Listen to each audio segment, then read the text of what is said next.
Good morning.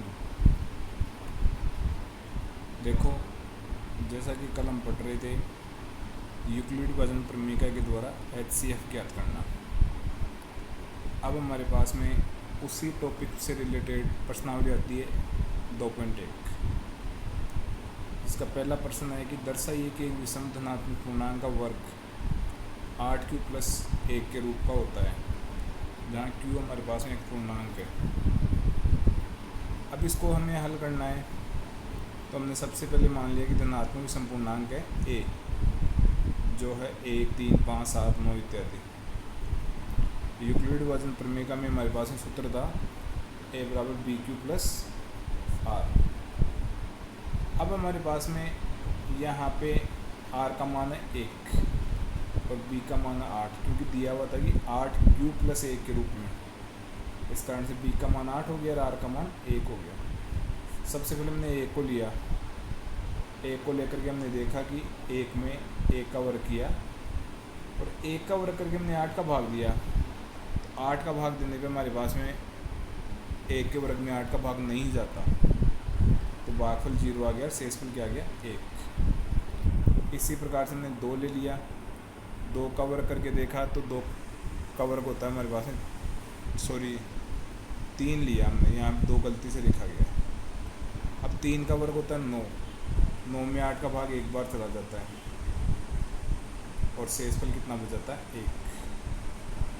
इस कारण से मैं यानी प्रत्येक सिचुएशन में, प्रत्येक कंडीशन में, प्रत्येक शर्त में हमारे पास में शेषफल क्या बच रहा है 1।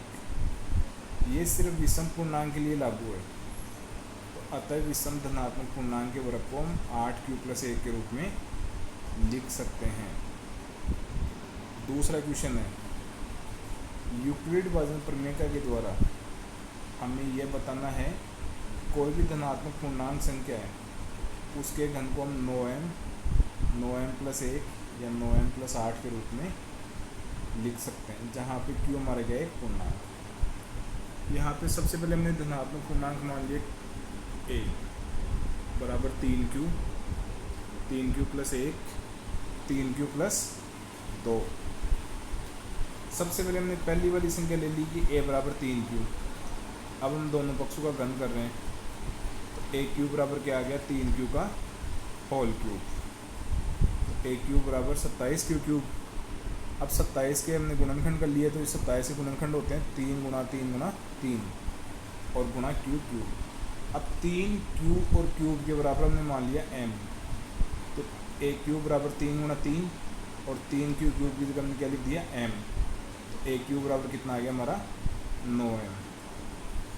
अब इसी प्रकार से हमने दूसरी संख्या ले ली A बराबर 3Q प्लस 1, वही दोनों पक्षों का हम घन कर रहे हैं, तो इनका घन करने पे हमारे पास में मान प्राप्त हो गया हमें 27Q cube plus 1 plus 27Q square और प्लस 9Q।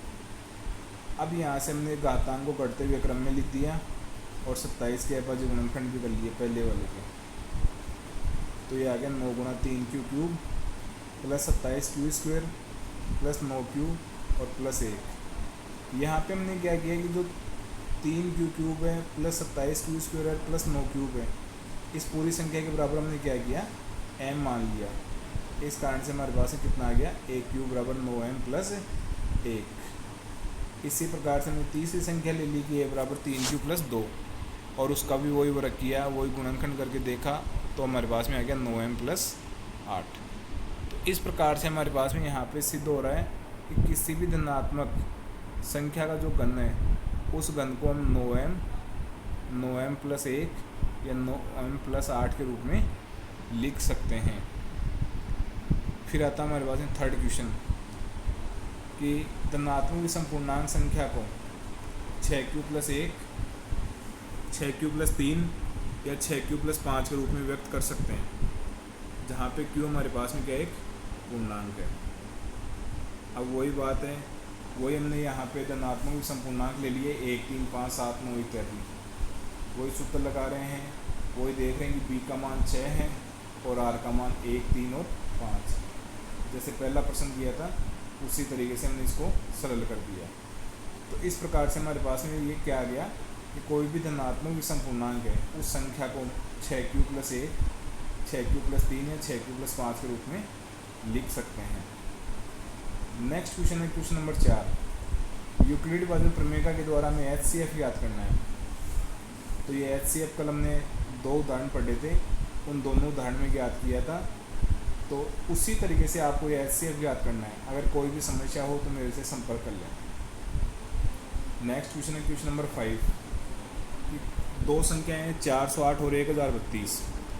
उनका जो महत्तम समापवर्त है यानी HCF, उसको हम 1032x माइनस 408 गुणा 5 के रूप में व्यक्त किया जा सकता है। तो x का मान हमें ज्ञात करना है। तो संख्या हमारे पास है सबसे पहले 1032 और 408।